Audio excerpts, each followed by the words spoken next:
Je vous emmène aux Dominicaines, un hôtel qui se trouve au centre de Bruxelles, parce que j'ai rendez-vous avec le réalisateur Dominique Moll, qui sort le film Dossier 137, qui revient sur une bavure policière en marge des Gilets jaunes. C'était l'expression d'un vrai fossé entre Paris, centre du pouvoir très centralisé, avec un pouvoir politique un peu déconnecté et hors sol, et des pans entiers de la population qui vivaient dans des zones rurales ou périurbaines, et qui avaient l'impression qu'on ne les voyait pas, qu'on ne s'intéressait pas à eux, qu'on ne voyait pas leurs problèmes. Et c'est arrivé de manière complètement inattendue, et ça a pris une ampleur à une vitesse incroyable.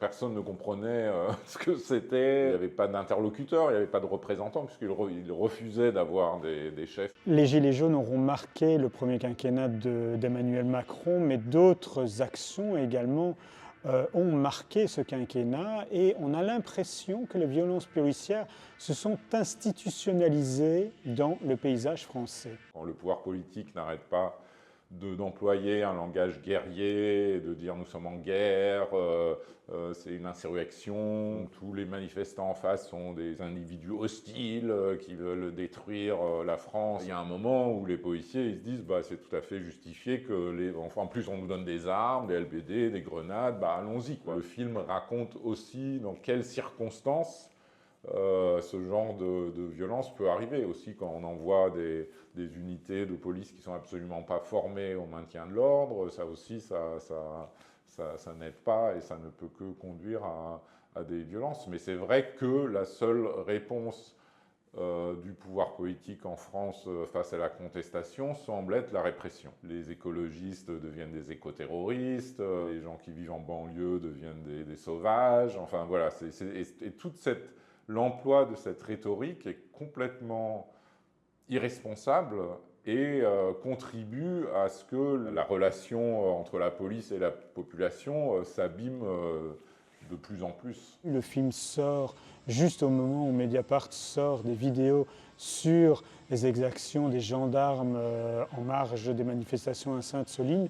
On voit que les choses ne sont pas encore terminées. Voilà, ils se réjouissent de blesser des manifestants, ils jouissent du fait de jouer à la guerre comme s'ils étaient dans un jeu vidéo, c'est absolument effrayant. Et c'est pas parce qu'on les prononce et qu'on dit il existe des violences policières, il y a des policiers qui commettent des violences, qu'on jette l'opprobre sur toute la police. Au contraire, on rendrait service à ceux qui essayent de bien faire leur travail et qui en font et qui souffrent du fait qu'on trouve des excuses à ceux qui font n'importe quoi. Tous ces policiers qui veulent bien faire leur travail, ils ont besoin qu'on redonne un sens à leur travail et pas qu'on leur donne encore plus d'armes et qu'on les met encore plus dans une position de forteresse assiégée.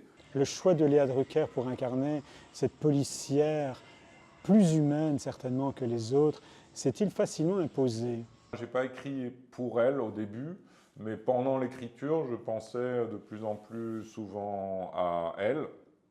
Et à la fin, c'était quand même presque si on écrivait pour elle. Enfin, en tout cas, en écrivant, j'entendais ses intonations, sa voix.